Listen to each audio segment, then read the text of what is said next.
बिस्मिल्लाहिर्रहमानिर्रहीम। अस्सलाम वालेकुम नाज़रीन, हाज़िर खिदमत है आपका मेज़बान अब्दुल कुद्दूस। मकबूजा कश्मीर से बड़ी खौफनाक खबरें आ रही हैं। दूसरी बस को हादसा पेश आया है हिंदू यात्रियों की एक हफ्ते के दौरान, और मरने वालों की मजमूई तादाद 31 हो गई है। 21 यात्री एक हफ्ता पहले एक बस के खाई में गिरने से हलाक हुए थे, और 10 यात्री गुज़श्ता रोज़ एक मुबैना हमले में, जो कश्मीरी मुजाहिदीन की तरफ पर मंसूब है कि उन्होंने किया है, उस हमले में गया 10 यात्री हलाक और 33 जख्मी हो गए हैं। और फायरिंग की वजह से कहा यह जा रहा है कि बस जो है वो गहरी खाई में जा गिरी। ये क्या मामला है? मकबूजा कश्मीर में मुजाहिदीन की तरफ से मोदी को उसके हलफ बर्दारी वाले दिन सलामी दी गई है। ये भारतीय फौज ने वर्किंग बाउंड्री और कंट्रोल लाइन पर उसके बाद हंगामी नकलो हरकत शुरू कर दी है, और हालात कशीदा हो गए हैं। ये पूरी तफसील आज हम आपके लिए लेकर आए हैं कि मकबूजा कश्मीर में मुजाहिदीन की जो सरगर्मियां हैं वो किस तरह से बढ़ रही हैं, और आज़ाद इलाके कायम हो गए हैं जहां पर भारतीय फौज दाखिल नहीं हो सकती। वो कौन कौन से इलाके हैं जिन्हें आप नो गो एरिया भी कह सकते हैं, उसकी पूरी तफसील आज की इस वीडियो में दी गई है। वीडियो की तफसील में जाने से पहले नाज़रीन, हम नए आने वाले दोस्तों से ये गुजारिश करेंगे कि वो इस चैनल को सब्सक्राइब करके बेल आइकन ज़रूर दबा दें, ताकि हमारी ऐसी ही एक्सक्लूसिव वीडियोस आपको बर वक्त मिलती रहें और कोई अहम खबर आपकी समातों की नज़र होने से रह न जाए। नाज़रीन, हुआ ये है कि माता विष्णु देवी का जो मंदिर है जम्मू के एरिया में, पहाड़ी इलाके में एक गार में वाक़ है। वहाँ यात्रा के लिए जा रहे थी एक बस, और जिसमें तकरीबन 43 के करीब मुसाफिर सवार थे, और ये बताया जा रहा है कि उस पर फायरिंग की गई है कश्मीरी मुजाहिदीन की तरफ से, और उस फायरिंग में बस जो है वो आउट ऑफ कंट्रोल होकर एक गहरी खाई में जा गिरी, जिससे 10 यात्री हलाक हो गए हैं और 33 शदीद जख्मी हैं।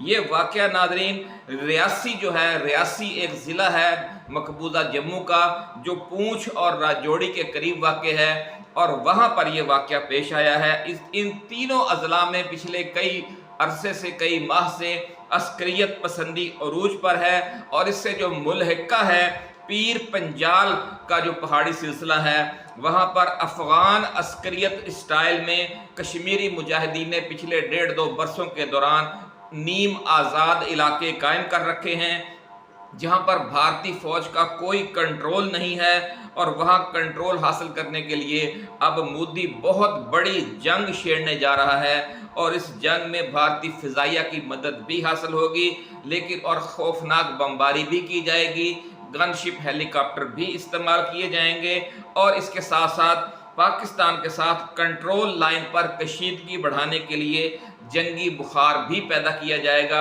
और इसी मकसद के लिए कहा यह जा रहा है कि वर्किंग बाउंड्री और कंट्रोल लाइन पर भारतीय फौज की हंगामी नकलो हरकत के लिए हिदायत जारी कर दी गई हैं। तो नाज़रीन, ये मामला ये है कि मोदी को चूंकि 2/3 अक्सरियत क्या मिलना थी, जिसका वो दावे कर रहा था कि इस बार 400 पार, वो 400 पार क्या होने थे, 300 पार भी नहीं हुए, और सादा अक्सरियत भी नहीं मिली। अब छोटी जमातों के सहारे हुकूमत बनाई है उसने, जो उसे बार बार ब्लैकमेल करेंगी, और ये कमज़ोर हुकूमत अमेरिका के फ़ायदे में है। अब मोदी उसी तरीके से जिस तरह पिछले 5 सालों के दौरान वो अमेरिका के सामने अड़ जाता था, अब वो अड़ नहीं सकेगा, और उसे पाकिस्तान और चीन के खिलाफ कशीदगी बढ़ाकर अमेरिकी एजेंडा पूरा करना पड़ेगा। ऐसे तबसरे आ रहे हैं और ऐसी खबरें आ रही हैं भारतीय अखबारात में, भारतीय मीडिया में, और ये कहा जा रहा है कि जो आने वाले 1-2 बरस हैं ये पाकिस्तान और चीन के बॉर्डर के साथ हालात सख्त कशीदा हो जाएंगे, और झड़पें भी हो सकती हैं, और मोदी को इस बार फ्रंट लाइन स्टेट बनना पड़ेगा। और अगर वो ये ड्यूटी अंजाम नहीं देगा तो फिर उसे छोटी जमातों की बगावत के ज़रिए उसकी हुकूमत का तख्ता करवा दिया जाएगा। नाज़रीन, अगले साल 2025 में मिड टर्म इंतखाबात का शोशा भी छोड़ा जा रहा है और मजमूई तौर पर भारत में ये पूरा साल खाना जंगी की कैफियत रहेगी और तवज्जो हटाने के लिए चीन या पाकिस्तान के साथ महदूद जंग भी छेड़ी जा सकती है। तो नाज़रीन, इस हवाले से जो मज़ीद अपडेट्स होंगी वो हम आपके लिए लेकर आएंगे।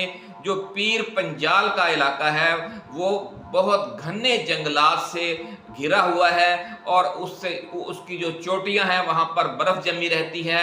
इस इलाके में जो अफ़गान मुजाहिदीन का स्टाइल है कि अपना पहले वो एक मुस्तकर कायम करते हैं, अपना एक एरिया कायम करते हैं पहाड़ी चोटियों पर, पहाड़ों के गारों पर और दुश्वार गुजार जंगलों में कि जहाँ फ़ौज दाखिल ना हो सकती हो, पहले वहाँ पर एक आज़ाद इलाका कायम करते हैं और उसके बाद वहाँ से यानी उसे बेस कैंप बनाकर फिर हमले करते हैं। और उसका नतीजा ये होता है कि जो फ़ौज है वो जब उन तक पहुंचने की कोशिश करती है तो उस पर फिर दरमियान में शब खून मारे जाते हैं और ख़ुद कुछ हमले किए जाते हैं, जिसके नतीजे में जो काबज़ फ़ौज है उसका भारी जानी नुकसान होता है। और यही तरीका इख्तियार किया जा रहा है पीर पंजाल के इलाके में। और रियासी जो है वो पीर पंजाल से मुल्हिक है, जम्मू भी उससे मुल्हिक है, राजौरी और पूंछ भी मुल्हिक है। और ये पूरा जो खित्ता है, पहले नाज़रीन जो पिछली बार आप देख लेंगे कि जो दहशत गर्दी जिसे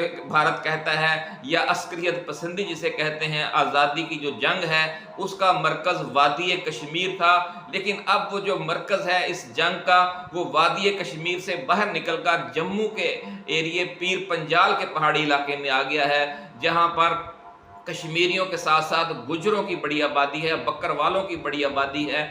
ये वो कबाइल हैं जो पाकिस्तान में भी आबाद हैं और यानी आज़ाद कश्मीर में भी आबाद हैं और जम्मू में भी आबाद हैं, इनकी रिश्तेदारियां हैं, इनकी आमदोरफ्त है। इसलिए भारत अब बार बार ये इल्ज़ाम दोहराएगा कि ये पाकिस्तान से दरअंदाज़ी हो रही है, हालांकि दरअंदाज़ी नहीं हो रही। ये एक ही कौम के लोग हैं जो दोनों तरफ आबाद हैं और वो इस जंग में हिस्सेदार बन गए हैं। और मकबूजा कश्मीर की जो हुर्रियत पसंदों का जो स्टाइल है वो अब अफ़गान मुजाहिदीन जैसा हो चुका है। और ख़ुद भारतीय अखबारात ने ये तफसीलात शाया की हैं कि जो पीर पंजाल एरिया में हुर्रियत पसंद सरगर्म हैं उनके पास वो हथियार भी आ गए हैं जो अफ़गानिस्तान में अमेरिका और नेटो छोड़कर गए थे। तो इसलिए ये जो पहली सलामी दी गई है उसके हलफ वाले दिन एक खौफनाक हमला हुआ है। कुछ लोग ये कह रहे हैं कि ये फॉल्स फ्लैग ऑपरेशन है, क्योंकि किसी भी तंजीम ने अभी तक इस हमले की जिम्मेदारी कबूल नहीं की और फॉल्स फ्लैग ऑपरेशन खुद भारतीय फौज ने किया हो ये भी मुमकिन है, क्योंकि उस पर बस पर जो फायरिंग की गई है उसके हवाले से भी मुबहम सी इत्तलात हैं कि वो कश्मीरी मुजाहिदीन ने की है या खुद भारतीय फौज के एजेंटों ने की है। इसी हवाले से जो मज़ीद तफसीलात होंगी वो हम इंशाल्लाह आपके साथ शेयर करेंगे। इजाज़त दीजिए, अल्लाह हाफिज़। पाकिस्तान जिंदाबाद।